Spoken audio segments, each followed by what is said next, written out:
esattamente alle 3 della notte scorsa, sopra il territorio clodiense e circostante, si è abbattuto un fortissimo temporale con raffica di grandine, vento sostenuto, pioggia incessante, lampi e tuoni.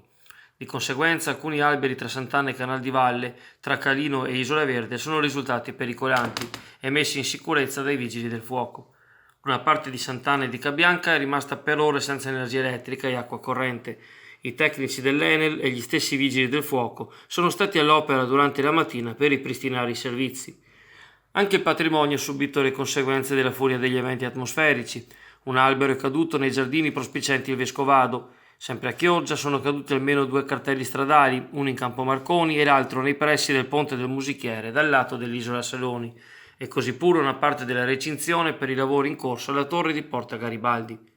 Da più parti nelle frazioni ci sono stati anche allagamenti nelle taverne ubicate sotto il livello della sede stradale, dal momento che le pompe di sollevamento delle acque meteoriche hanno mal funzionato e i tubi elettrici stessi si sono riempiti d'acqua. Ma è soprattutto Rosolina Mare ad aver visto divelte alcune strutture turistiche, in particolare i bagni Belvedere. Più all'interno, alcuni alberi si sono abbattuti sopra le case, rischiando di provocare danni inimmaginabili. Anche in questo caso sono stati i vigili del fuoco a intervenire per rimuovere gli ostacoli.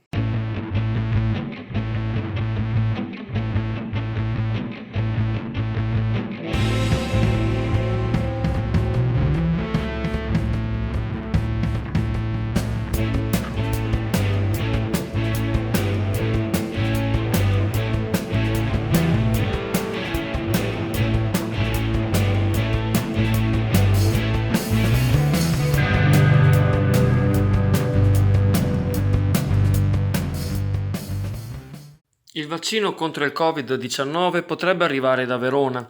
Il presidente della giunta regionale Luca Zaia e il rettore dell'Ateneo Scaligero Pierfrancesco Noccini hanno presentato infatti stamane l'avvio della sperimentazione che coinvolge il Centro Ricerche Cliniche nella città veneta, in team con i sanitari dell'Istituto Spallanzani di Roma. A fine agosto inizierà la fase 1 che coinvolge 90 volontari, dapprima 45 persone tra 18 e 55 anni, poi altrettanti over 65. Dei 90 candidati, 70 sono a Verona e 20 a Roma. Le prime 3 sentinelle verranno trattate allo Spallanzani con 3 dosi crescenti di vaccino intramuscolare, dove rimarranno a disposizione per rivedere i dati dopo una settimana. Quindi i primi 12 volontari a Verona, che rimarranno in osservazione per 6 ore, poi controlli dopo 2 giorni, una settimana, fino ad arrivare a 6 mesi. Il dossier, approvato dall'Agenzia Nazionale per il Farmaco, è un brevetto dell'impresa biotech Reitera, con sede nei pressi di Roma, e si fonda sull'adenovirus del gorilla, utilizzato quale vettore per trasportare la sequenza genetica della proteina spike, cioè il gancio che il coronavirus utilizza per aggredire le cellule. Il centro di ricerca, diretto da Stefano Milleri, in seno al Policlinico Universitario Veronese, prevede che alla fase 2 potranno partecipare tra 20.000 e 40.000 volontari. Le 3 fasi si concluderanno a fine 2021 con il possibile regalo di Natale del vaccino antivirus nel dicembre del prossimo anno. Per candidarsi alla fase 2 stanno già arrivando richieste al CRC di Verona, pur sapendo che i volontari godono di un mero rimborso legato al tempo dello studio. Tra gli effetti collaterali del vaccino, il possibile arrossamento della pelle, indolenzimento muscolare, febbre, influenza, rari casi di allergia che il personale ospedaliero è in grado di gestire immediatamente. C'è soddisfazione in regione per l'avvio di una filiera tutta italiana, oltretutto senza costi per l'ente pubblico, nel momento che il brevetto appartiene a Reitera, ma emerge già un limite evidente nella non obbligatorietà del vaccino qualora venisse scoperto funzionale ad abbattere il Covid-19 e con esso la pandemia. In Veneto intanto sono stati sottoposti a tampone il 25% degli abitanti della regione. E allora sono sempre a ringraziarvi veramente per il sostegno che ci date, che mi date in maniera veramente entusiasmante tutti i giorni, veramente sono carichissimo, e vi ricordo che è importante per noi, soprattutto per l'impegno che ci mettiamo nel fare questo telegiornale, diciamo la vostra iscrizione al canale. Vi ricordo che è molto semplice, basta cliccare come vedete dalle immagini e poi cliccare sulla campanella in modo di essere avvisati con la notifica quando pubblichiamo. Ciao e a presto!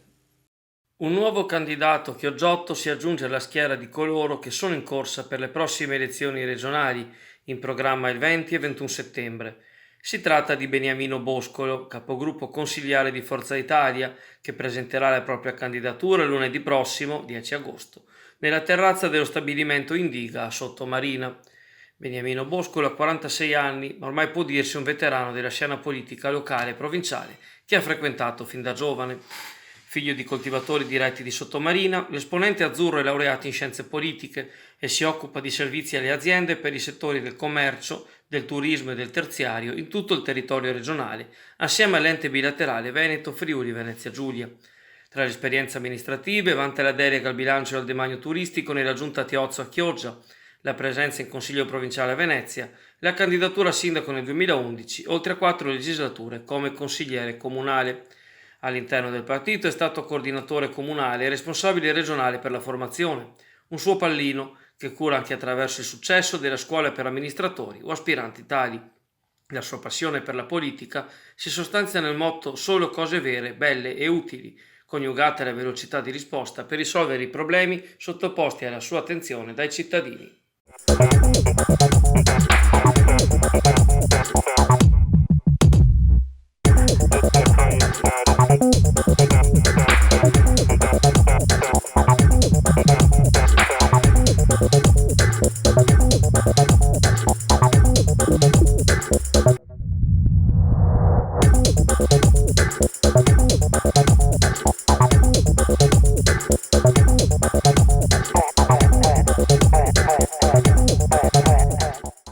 Renzo Mazzaro è ai più noto quale celebre cronista di cose venete per i quotidiani locali del Gruppo Espresso, per i quali ha scritto numerosi editoriali in veste di fustigatore della classe politica del Nord-Est.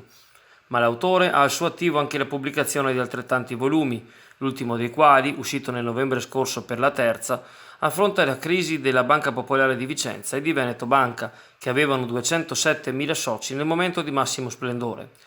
Crisi che si è rivelata allo specchio del momento nel complessivo sistema creditizio nazionale. Di passaggio a Chioggia nei giorni scorsi, Mazzaro dialoga con Andrea Comparato, editor di Chioggia Azzurra, attorno ai temi del volume.